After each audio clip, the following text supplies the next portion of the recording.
Like all Canadians, I wish that every time we looked for a scandal, it wasn't just surface deep, like the public safety minister found guilty of breaking the law, the prime minister broke the law, the trade minister broke the law. These guys can't help themselves. And now he wants to tell us that Canadians have never had it so good, and that's why they have carbon tax Carney, who's lining the pockets of his friends and himself, all so that he'll raise a little cash for a dying Liberal Party. Canadians have had absolutely enough after 9 years of their corruption and grift. So why won't the Prime Minister subject his new de facto finance minister to the conflict of interest regime? Is he worried that he's going to be found guilty of breaking the law too?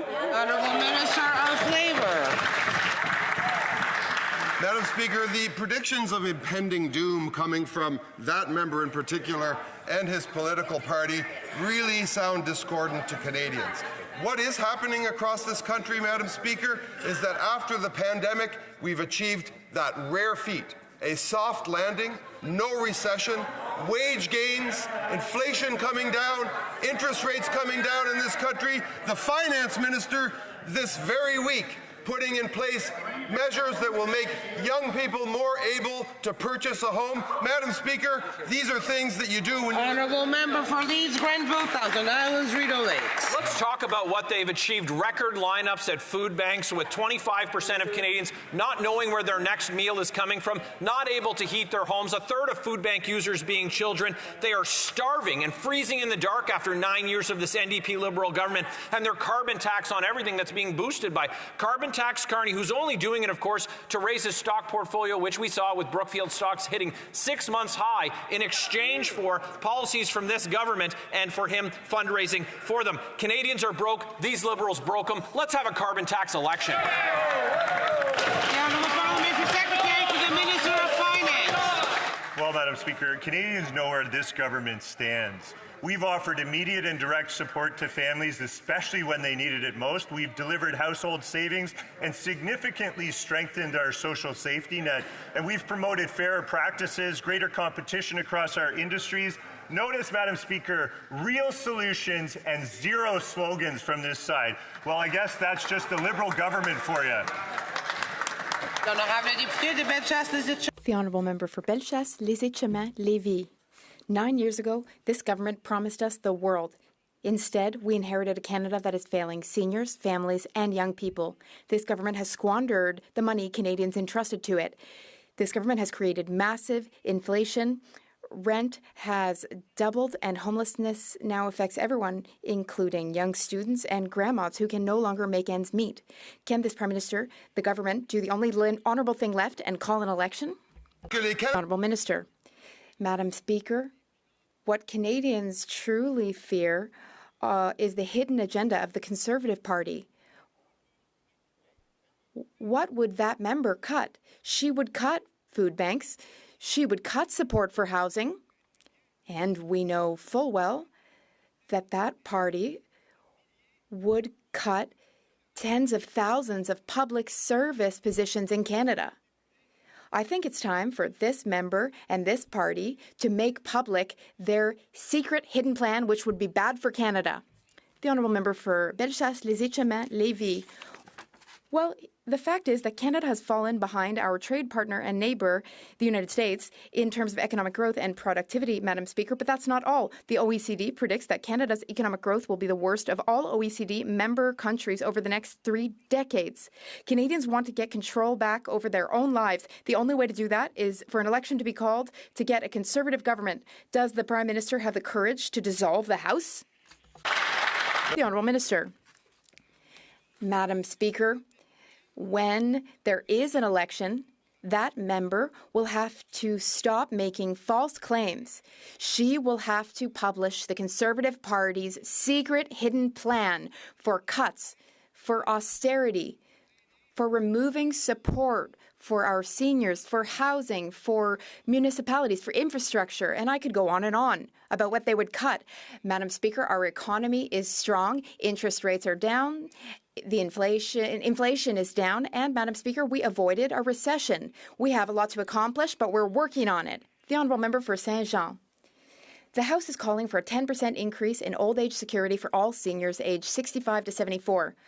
But this is not just the will of the House of Commons. In fact, yesterday, CTV published a poll. Madam Speaker, do you know what percentage of Canadians agree with us? No fewer than 79%. 79% of those polls understand that depriving 65 to 74-year-olds of a pension increase to which older seniors are entitled means creating two classes of seniors. Will the Liberals finally say yes to the request not only of the House of Commons, but also of 79% of Canadians? The Honourable Minister for Seniors. Madam Speaker, I recently visited my colleague's beautiful riding. When I was there, I checked. There are 8,700 constituents in the members' riding who are eligible for the Canadian Dental Care Program now, and that is thanks to the federal Canadian Dental Care Program that she voted against, Madam Speaker. The Honourable Member for Saint-Jean. 79% of Canadians agree with the Bloc Québécois that old age security should be improved for seniors aged 65 to 74. Everyone understands that it is unfair to create two classes of seniors. So the Liberals will also have to face up to this obvious fact. Otherwise, they will have to pay the political price. Do the Liberals understand that if they say no to 79% of Canadians, 79% of Canadians might want to say no to them? Secrétaire parlementaire. The Honourable Parliamentary Secretary. Thank you, Madam Speaker. It is also important to inform that 79% of Canadians that our government, since 2015, has implemented a host of good programs and measures for seniors. We brought the retirement age down from 67 to 65. We increased supports for most vulnerable seniors, including women, persons with disabilities, those with needs. We also enhanced the guaranteed income supplement. And you know who voted against all of that, Madam Speaker? The Bloc Québécois. Lebanese Canadians have told me they're terrified for their loved ones. They are horrified by the Israeli bombs destroying their family homes. Canadian citizens are trapped. Leaving Lebanon is getting harder. Nowhere is safe. We have been demanding sanctions on Netanyahu, an arms embargo, safe evacuation routes, and for this government to step up and push for a ceasefire. People in the region want peace and security. Why isn't this government doing everything in its power to end the war? Honourable Parliamentary Secretary to the Minister of Foreign Affairs. Thank you, Madam Speaker. And I think everybody in this House has raised concerns about civilians and people in Lebanon, as we have about civilians in Israel, in Gaza, and the West Bank. We will continue to advocate for peace. The violence, the destruction in Lebanon has to end. Canada has joined with its allies and has called for an immediate 21-day ceasefire. That is the only way that we can get diplomacy to work. Wars kill people. Diplomacy will work. We have to give it a chance. Thank you, Madam Speaker. For Windsor West. Madam Speaker, rents are skyrocketing and families can't find an affordable place to live. Liberals and Conservatives have stood by and done nothing while corporate landlords buy up previously affordable apartments to jack up rent and increase profits for their shareholders. Now we find out that these landlords may be using AI software to coordinate rent increases and price people out of their own homes. The same software under investigation for illegal price fixing in the United States. Why won't the Liberals act to stop greedy corporate landlords from ripping off Canadians and using AI as a strategy to evict people from their homes? That's right. The Honourable Parliamentary Secretary. The member is an experienced member of this House, Madam Speaker. Surely he knows that rent is a provincial area of jurisdiction, but we have not turned our way from our responsibility to help renters at this time. We've added to supply.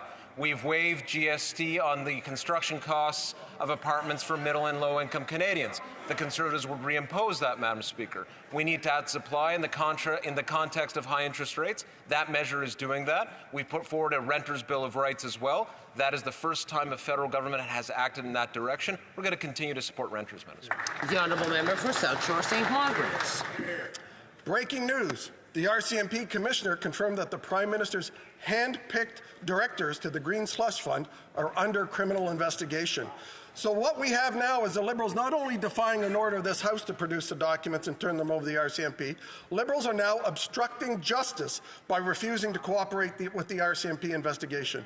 9 Green Slush Fund appointees have been implicated in funneling $400 million to their own companies. Are Liberals obstructing justice so their cronies can avoid jail? The Honourable Parliamentary Secretary to the Government House Leader. Yes, thank you, Madam Speaker. And I am disappointed in the Conservative Party's approach, and I'm not alone. If you take a look in terms of what it is that the Auditor General of Canada is saying and the RCMP is saying in regards to the Conservative tactic, and people should really note this, they are extremely uncomfortable. You have caused a great deal of discomfort to those independent offices because of your behavior here on the floor of the House of Commons. The Honourable Member to speak through the chair. I hope I haven't caused anything to anyone. The Honourable Parliamentary Secretary. Madam Speaker. Madam Speaker, I would suggest to you that the Conservative Party needs to be more sensitive and listen to what the RCMP... The Honourable Member for South Shore St. Margaret's. This House is listening to the RCMP when the RCMP Commissioner said yesterday that he's investigating the corruption at the Green Slush Fund. You know, they use as an excuse the Charter. The Charter does not exist to protect Liberals and prevent and create obstruction of justice opportunities. As Liberals cling to dear life to the secret documents, they obstruct justice. Hundreds of millions of dollars have already been funneled to Liberal cronies. What's the true number? Is it billions? Is it 2 billion? Will the Liberal who is obstructing justice and knows the true amount of the Honourable Parliamentary Secretary. Speaker, instead of the Conservative Party playing games at a great expense to Canadians, solely focused on their party fortunes and anything else, as opposed to trying to do filibusters on the floor of the House of Commons, why don't they listen? Listen to what the RCMP, listen to what the Auditor General is saying, Madam Speaker. And what they are saying is this Conservative tactic causes great concern, and it's justified as the Conservatives are trying to blur the whole issue of judicial independence. Shame on them. The Honourable Member for Calgary Heritage. Of rights and freedoms, not the Charter of crime and corruption, as the Deputy House Leader seems to contend. 9 years of NDP Liberals. Taxes are up, costs are up, crime is up, and time is up. Guess what? Conflict of interest is up too. At the Liberal Green Slush Fund, the Auditor General reported 82% of transactions, nearly $400 million poured into the pockets of Liberal insiders. The House demanded the government hand these documents to the RCMP. The Prime Minister refuses. How many more millions of dollars, taxpayer dollars? Parliamentary Secretary. Thank you, Madam Speaker. You know, I would note that the member made reference to the Charter of Rights. You know, yesterday I heard Conservative member say that parliamentarians should have the right to put people in jail, Madam Speaker. They have no credibility when it comes to the issue of the Charter of Rights and protecting judicial independence. They are literally laughable yesterday in terms of their performance on this issue. They should be ashamed of the way in which they throw to the side the independent offices of our RCMP and they walk on the... Honourable Member for Calgary Heritage. Madam Speaker, the Charter protects people from government, not politicians from prison. I think that the Deputy House Leader would be well advised to think about how every parliamentarian is not above the law. While Canadians struggle with higher taxes, grocery prices and housing costs, Parliament halts. Yet Liberals still hide the truth, refusing to release documents. 2 million people turn to food banks. Liberal insiders get rich. The RCMP investigates. When will Liberals comply with the RCMP, stop obstructing justice, and give Canadians their money back? The Honourable Parliamentary Secretary. Madam Speaker, I realize the member across the way is relatively new. Let me give him a bit of a refresher. Let me talk about Conservative corruption, the anti-terrorism scandal, the Phoenix scandal, the G8 spending scandal. Remember the gazebo? The ETS scandal, $400 million. The F-35 scandal. What about the Senate scandal? Not to mention the election scandals. Madam Speaker, there's a plural on that one because one of their members actually went to jail. Madam Speaker, we don't need to be taking lessons from the Conservative Party of Canada on scandals. They led the way. The Honourable Member for Mégantic-L'Érable.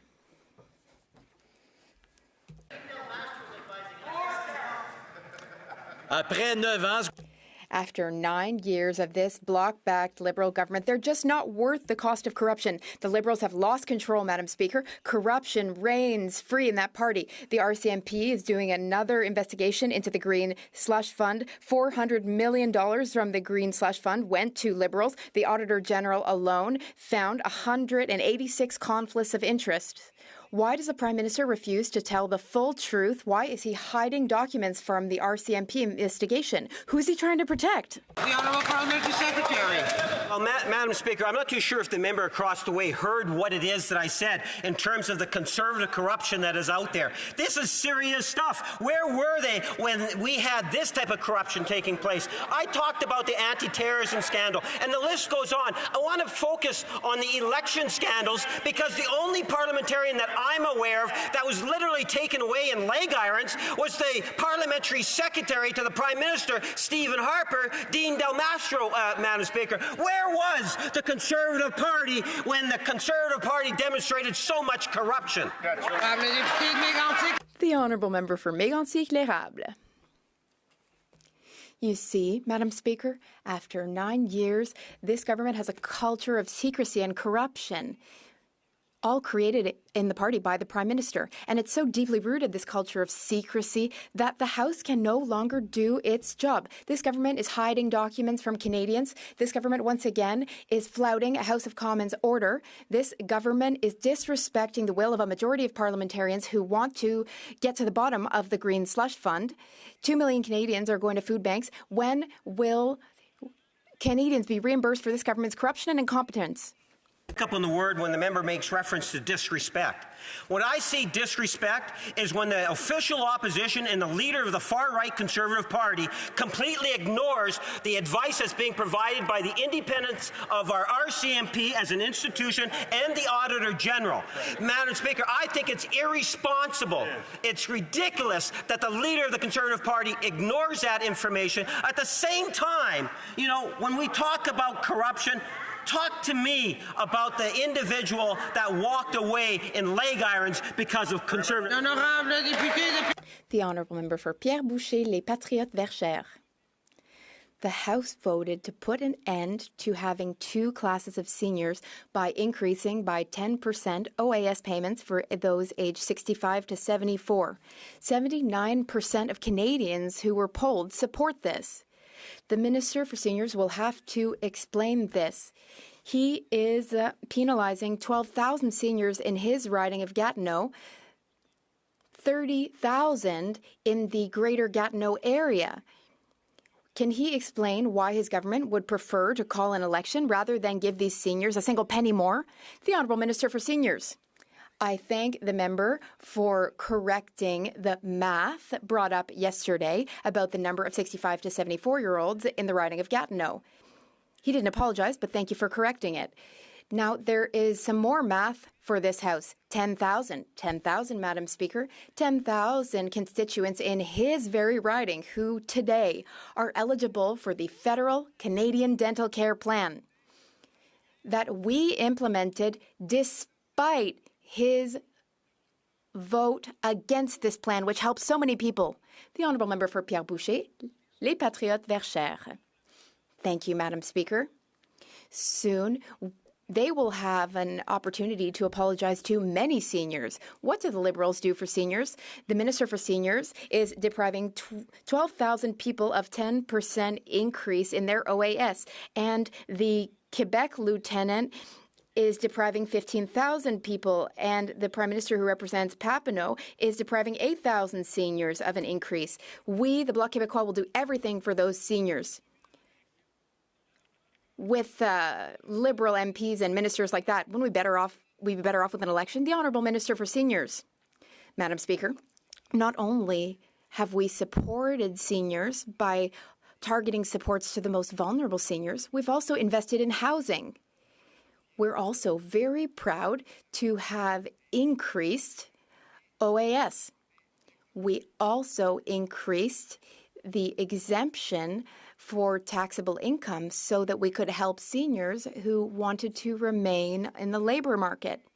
Do you know who voted against all of that, all of those measures, Madam Speaker? The member across the way and his whole party, the Bloc Québécois. After 9 years of these NDP Liberals, taxes are up, costs are up, corruption is up, and time is up. Now it's confirmed that the RCMP is doing an investigation into this Liberal Green slush fund. $330 million of taxpayer funds was paid out in 186 cases of conflicts of interest. It is despicable that Liberal insiders lined their own pockets. Those who broke the law must be brought to justice. So when will this scandal-ridden government hand over all the documents to the RCMP and recover every last dollar of embezzled funds? The Honourable Parliamentary Secretary. Madam Speaker, I would pose the question, when will the Conservative Party actually start respecting the independence of the RCMP? When will they take and start respecting the independence of the Auditor General? When will they actually start to work for Canadians inside the House of Commons by stop talking so that we could actually get on to government legislation and do what the resolution or the motion that they brought forward, and that was to see the bill or the motion actually go to the Standing Committee, Madam Speaker. The Honourable Member from Montmagny, Lille, Kamouraska, Rivière-du-Loup. Madam Speaker, 9 years of this Liberal government means 9 years of scandals. The RCMP has opened another investigation. Corruption has become synonymous with this Liberal government. Canadians are still waiting for answers about the Liberal Green Slush Fund, which paid $390 million in 180 cases of conflict of interest. This is Canadians' money, Madam Speaker. Canadians can't afford to house themselves or eat if all of their money ends up in the hands of Liberal insiders. Madam Speaker, when will this corrupt Liberal government allow Canadians to keep their money? The Honourable Parliamentary Secretary. I have had the opportunity to answer this question, and I think in fairness, what I would like to suggest to the members opposite, that they really do listen to what the RCMP and the Auditor General have to say on the issue. If they want to do a comparison, as I've tried to highlight, the many different scandals of the Stephen Harper era in which the leader of the Conservative Party today was a part of that cabinet, Madam Speaker, I think that they need to start reflecting internally on their behavior, because not once did they ever make the type of inquiry or demand, rather than... The Honourable Member for Red Deer Lacombe. After 9 years of this NDP Liberal government, taxes are up, costs are up, crime is up, time is up, and incompetence is up. The Minister of the Environment ignored the science, and as a result, Jasper burned. The proof? His own executives were caught discussing cancelling prescribed burns for political optic reasons. Yet prescribed burns are an essential tool for preventing wildfires. Will this minister accept responsibility for his failure and apologize to the 2,000 residents of Jasper who have lost their homes and their businesses? The Honourable Minister of Environment. What the member opposite just said is simply not true. And if I wasn't in this House, I would probably be using another word. There's been 15 prescribed burns in the last 10 years, Madam Speaker, and the email he's referring to are Parks Canada employee discussing whether or not to use mechanical removals or prescribed burns. What he's saying is absolutely false, and he should be ashamed, Madam Speaker. Madam Speaker, the Minister of Environment claims to be proud of his preparations for the catastrophic Jasper wildfire, yet 1/3 of Jasper was destroyed. $1 billion in damages, 2,000 people homeless. It can hardly be described as a success. Everyone knew Jasper was a tinderbox. My former colleague Jim McGlinskey even tried to warn the government in this House as far back as 2016, yet not enough was done to protect the town of Jasper. How many more parks need to burn down before this minister is replaced by somebody who knows how fire works? The Honourable Minister for the Environment and Climate Change. Talk about what we're doing on this side and what they did when they were in power. The last year that this party was in power, $2 million to fight forest fires with Parks Canada. What we've done in the last few years, $85 million to help fight forest fires, to give means to our forest firing force at Parks Canada to work with the Alberta government, to work with the city of Jasper. $2 million on their side, $85 million on our side, Madam Speaker. The Honourable Member for Nunavut. Indigenous elders endured genocidal policies resulting in Indigenous women and girls being missing and murdered. Thanks to the Liberals, Week-Wemkong First Nations elders are on the verge of exile. Long-term care facilities are important for passing on intergenerational love and knowledge to keep Indigenous peoples alive. Liberals are refusing an act of reconciliation. When will this government deliver the funding needed for the Week-Wemkong elders' home? The Honourable Parliamentary Secretary to the Minister of Crown Indigenous Relations. Thank you, Madam Speaker, and I'd like to thank the member opposite for her question. And it's true that elders are an important part of Indigenous communities. We know that it's important to continue to support Indigenous women, especially on Sisters in Spirit Day. And I'd also like to just, while I have the ability, to congratulate the Nova Scotia Native Women's Association on their brand new Indigenous Women's Resilience Centre. They opened last month. It's the first ever in provinces across Canada. So congratulations to Nova Scotia Native Women's Association on an amazing achievement. The Honourable Member for Port Moody Coquitlam. The minister said they would hold back the Canada Disability Benefit until July 2025. What a disgrace. Over 1 million people with disabilities live in poverty today. They need support to pay for rent, groceries, and medication. And the Conservatives are no better. They'll cut dental care, health care, essential services persons with disabilities are entitled to. This government needs to act now, not next year. Will they stop the delay and deliver the Canada Disability Benefit immediately? The Honourable Parliamentary Secretary. Madam Speaker, this opposition party, the Conservative Party, will do nothing at all for persons with disabilities. We are the party that has stood by persons with disabilities, $6.1 billion to help people with disabilities be lifted, and this was in our budget, the biggest line item. We are proud of this, the Canada Disability Benefit. We are standing with the disability community, working together to uplift people. We are the government that is doing this. Thank you, Madam Speaker. Honourable Member for Markham-Stouffville. Madam Speaker, Canadians deserve reliable and safe travel options. That means efficient airports that can adapt to high demand. It also includes targeted investments in regional airports, such as at the Billy Bishop Toronto City Airport, located on the beautiful Toronto Islands. Could the Minister of Transport update this House about a recent announcement that will benefit Canadian travellers and improve connectivity? The Honourable President of the Treasury Board and Minister of Transport. Madam Speaker, Canadians are asking for better service at airports. Last week, I was pleased to make an announcement at Billy Bishop Toronto City Airport with having pre-clearance at that airport. Canadians can expect smoother travel between Canada and the United States. More travel options, more economic growth, more tourism, more trade, more security. Madam Speaker, that's what it's all about. Unlike the opposition, we are here for Canadians. We're here for productivity. The Honourable Member for St. Albert, Edmonton. Madam Speaker, the Minister from Edmonton misled committee when he testified that he had no communications with his shady business partner at or around the time of an alleged $500,000 fraud implicating a Randy. But when phone records demonstrated that that wasn't true, he changed his story and admitted to phoning and texting the shady business partner at that very time.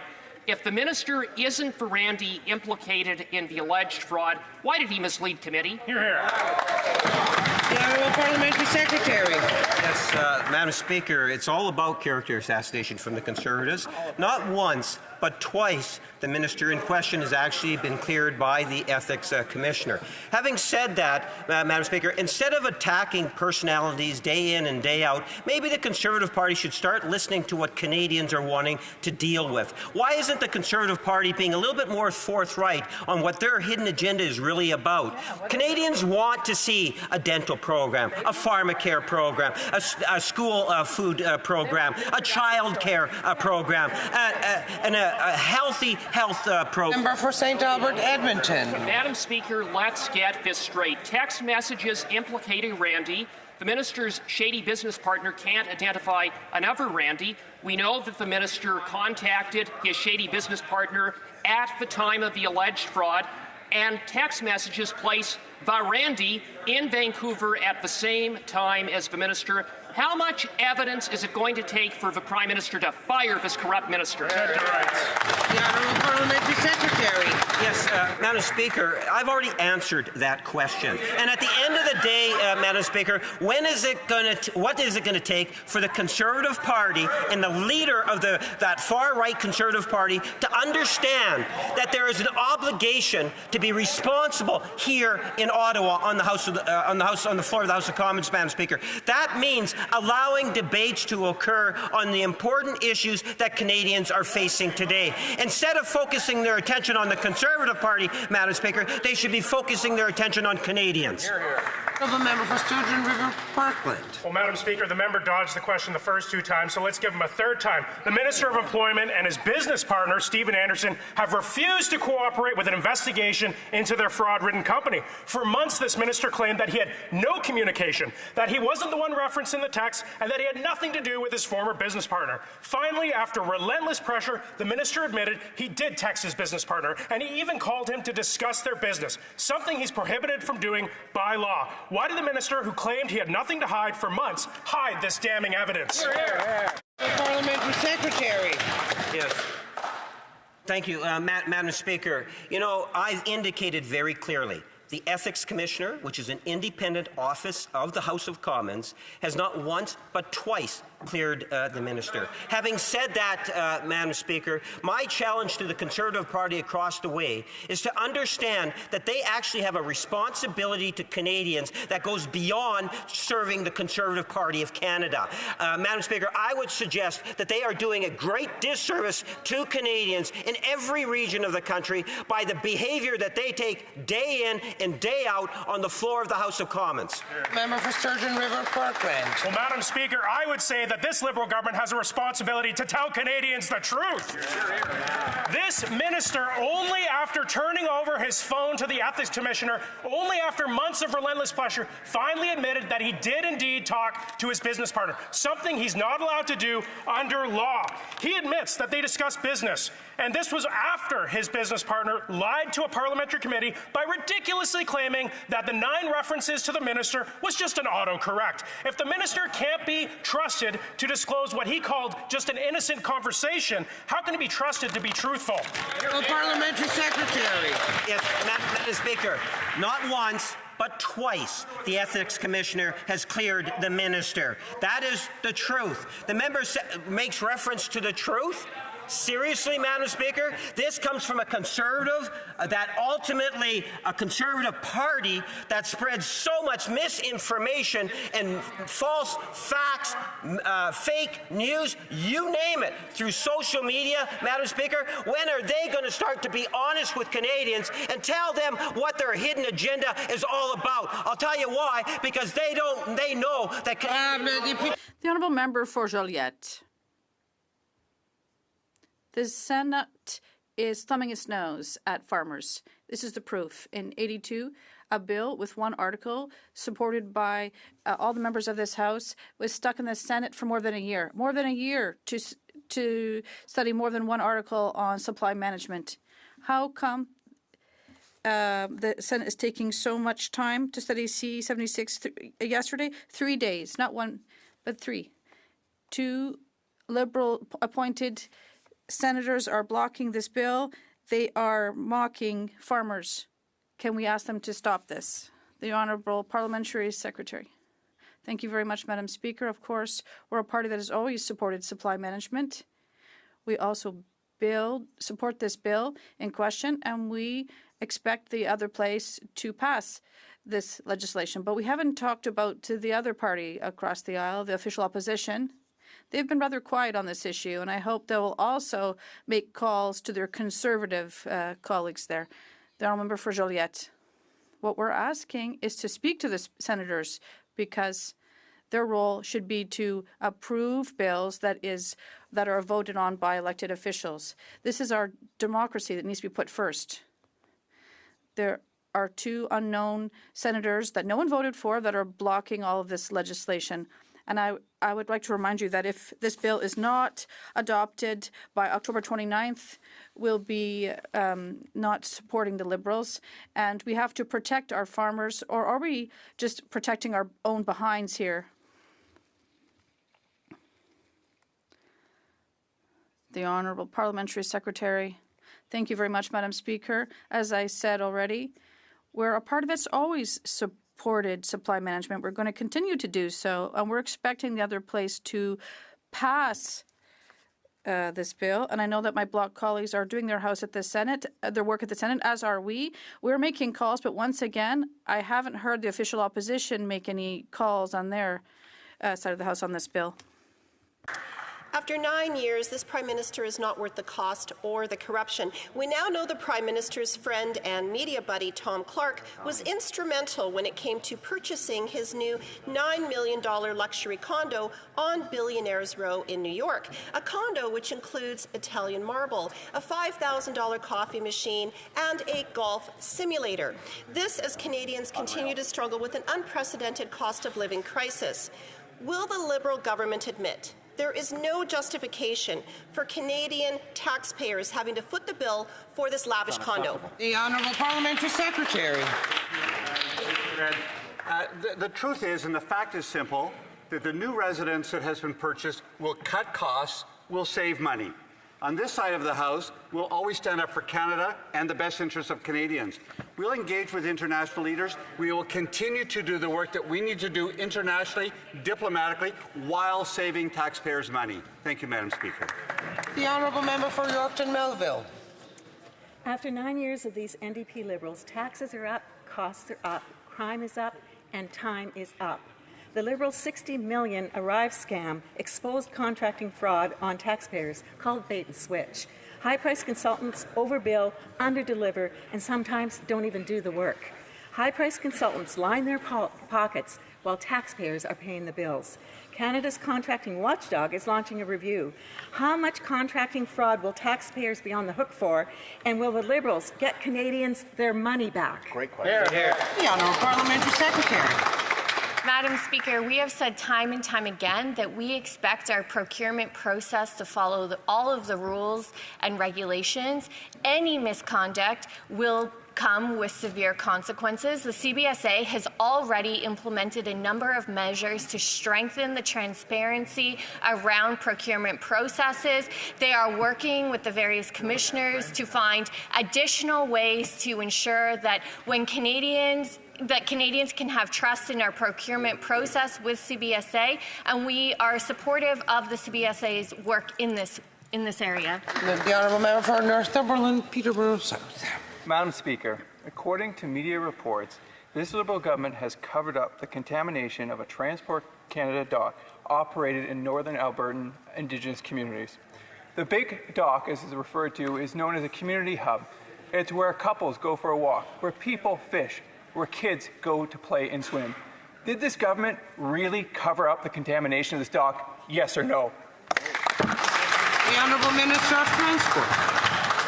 Mr. Speaker, Madam Speaker, I want to say that safety is my top priority as Minister of Transport, and I hear and understand the concerns from the First Nations communities. It is absolutely crucial for remote and northern and Indigenous communities to have access to safe and reliable connectivity that they need. I will work with them to ensure that the operations at the facility are being carried out safely. The work is ahead of us, and we will make sure that we're on top of it. Thank you. Good answer. Honourable Member for Ottawa-Vanier. Madam Speaker, wildfires are becoming more and more unpredictable. As keepers of the land, Indigenous communities have long held deep local knowledge to mitigate their impacts. Earlier this week, the Leader of the Opposition tokenized Indigenous cultural practices when it comes to protecting the environment. To the Minister of Indigenous Services, why is it important that First Nations take the lead when protecting communities, lands, and waters? Here, here. The Honourable Minister for Indigenous Services. Madam Speaker, thank you so much to the member for Ottawa-Vanier for the question. And as she knows, there's a direct link between climate change and wildfires, extreme wildfires that we've been seeing across the country worsening for First Nation members. And so we've changed the way that the Government of Canada supports First Nations so that they have the supports financially and from a self-determination place to be able to protect their communities. And good news, last wildfire season, Madam Speaker, half as many people evacuated from First Nations communities. We're going to continue to work with the real experts in this country, Madam Speaker, First Nations and their partner. The Honourable Member for Brantford Brant. Madam Speaker, another day, another shooter on our streets. This time a 21-year-old dirtbag, or as described by a veteran detective, a muppet, with a record of 21 failures to comply with court orders, and not surprisingly, out on bail, sent a young cop to the emergency ward with a bullet in his gut. This NDP Liberal government's hug-a-thug mentality is putting cops and the public in emergency rooms and in morgues. When will this government prioritize safety rather than empathy for cop shooters? Hear, hear. The Honourable Parliamentary Secretary to the Minister of Justice. Thank you, Madam Speaker. That last statement is just outrageous. I live in the City of Toronto where this police officer worked. Myself, my family, and my neighbours rely on them every single day, and we're grateful for the work they do. Hear, hear. This member is a former Crown prosecutor, as he likes to remind us time and time again. It's provincial responsibility to deal with the enforcement of bail laws. The Crown prosecutors are appointed by the Province of Ontario. The Justices of the Peace who administer the laws are appointed and paid for by the Province of Ontario. He's asking the wrong people the question. The Honourable Member for Brantford Brant. Almost everyone they arrest is out on bail. No one stays in jail where they belong. And they laugh. This is the president of the Toronto Police Association. Wake up. Every day, Canadians are waking up to more news of shootings and murders. The minister bragged that his bail reform bill would make our streets safer, but the truth is more criminals are out on bail and Canadians are more frightened than ever. This bill is a complete failure. How many more lost lives is it going to take for the government to finally embrace jail, not bail, for serious violence? Honourable Parliamentary Secretary to the Minister of Justice.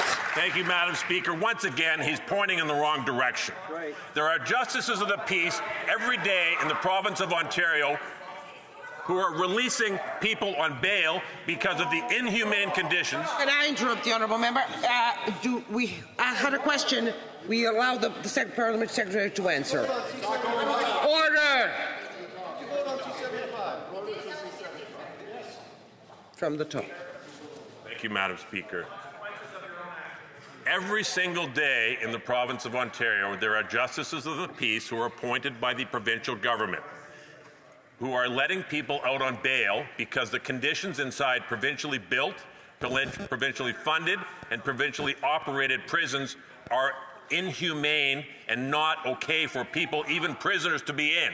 There is judicial decisions by justices of the peace who have considered this fact regularly, and they said until those conditions change, that's going to be a major consideration when they're listening to bail applications.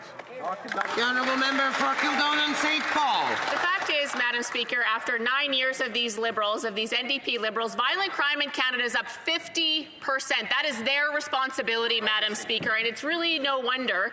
Police report there are 790 repeat violent offenders just walking the streets in Mississauga and Brampton. Police say almost everyone they arrest is out on bail, yet Liberals have made it very clear, especially yesterday in question period, that they support repeat violent offenders getting bail, no matter what, no matter who gets hurt, Madam Speaker. What is it going to take for the Liberals to realize that their catch and release policies are costing innocent Canadians their lives? Parliamentary Secretary. They just don't understand, Madam Speaker. They don't want to understand, Madam Speaker. The laws are in place. They can't be enforced properly because the province is underfunding the system. 1 hour ago, none other than Ben Mulroney was on his podcast, and he said one of the biggest problems is the lack of resources provided by the provincial government in the province of Ontario, and that's why people are getting out on bail. Full stop. They need to pay attention. look in the right direction. The laws here are in place. They stop sensationalizing and be serious. The honourable member for Dartmouth Cole Harbour. Madam Speaker, the Halifax Regional Municipality is home to a thriving maritime defence industry. Fleet Week, the Halifax International Security Forum, and of course our Atlantic Navy Fleet. In Dartmouth Cole Harbour alone, we're home to a thriving defence innovation ecosystem, including the Centre for Ocean Ventures and Entrepreneurship, and hundreds of startups and established companies working and innovating in this sector. Can the Parliamentary Secretary to the Minister of National Defence share with this House how our government's investments in defence and industry will benefit the Halifax Regional Municipality, Canada, and the world? Mr. Secretary to the Minister of National Defence.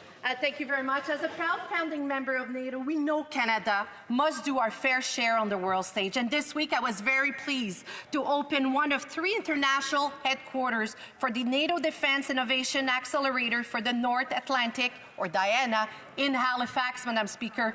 DIANA will facilitate cooperation between military operators and NATO's best and brightest startups, researchers, and tech companies. While the Conservatives are against funding for NATO DIANA, we on this side of the House are investing in Atlantic Canadian ingenuity and promoting NATO's defence excellence here at home. The honourable member for Esquimalt-Saanich-Sooke. Canada made a commitment to eliminate new cases of HIV by 2030, and there's still time to stop the spread of HIV, which is now hitting Indigenous women and other marginalized Canadians hardest. Community-based HIV organizations have laid out the necessary path in 2 proposals costing less than $175 million. Will this government provide the necessary funding to community-based HIV/AIDS organizations to ensure all Canadians are able to access HIV testing and then get connected to care? Or, despite its promises, is this government okay to continue to see the number of new HIV cases in Canada rise instead of fall? The Honourable Parliamentary Secretary. Thank you very much, Speaker, and I want to thank the member opposite for his steadfast advocacy for patients suffering from HIV/AIDS. I believe that the member opposite would agree that we are all committed to making sure that we provide care for people who suffer from HIV/AIDS, and that's why our government has been investing over almost $90 million to help tackle sexually transmitted and blood-borne infections across Canada, which includes almost over $30 million under the HIV and Hepatitis C Community Action Fund and the Harm Reduction Fund. Of course, there's more work to be done, and we'll continue to work with all members of this House to ensure that all Canadians suffering from HIV... The Honourable Member for Richmond-Arthabaska.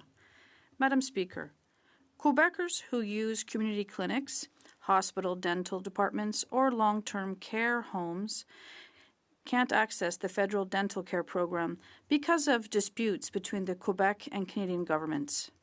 Some of these patients are children, are vulnerable, or less affluent, or have a disability. Dentists are sorry that they can't register their patients. All of these people are trapped and penalized because our governments can't get their act together. Can the Prime Minister tell us what stage discussions are at so that this unacceptable situation can be resolved? The Honourable Minister.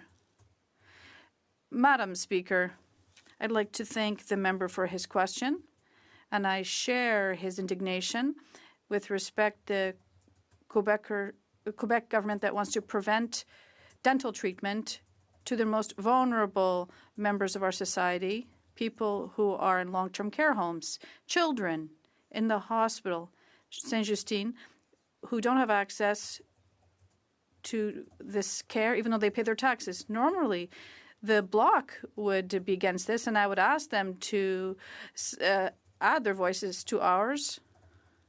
It's a lack of judgment from the Quebec government. Ainsi prend fin la période de questions orales. Volume des... Earpiece volume. I wish to inform the House that the volume of earpieces will now be reset. We'll have to readjust the volume. Okay.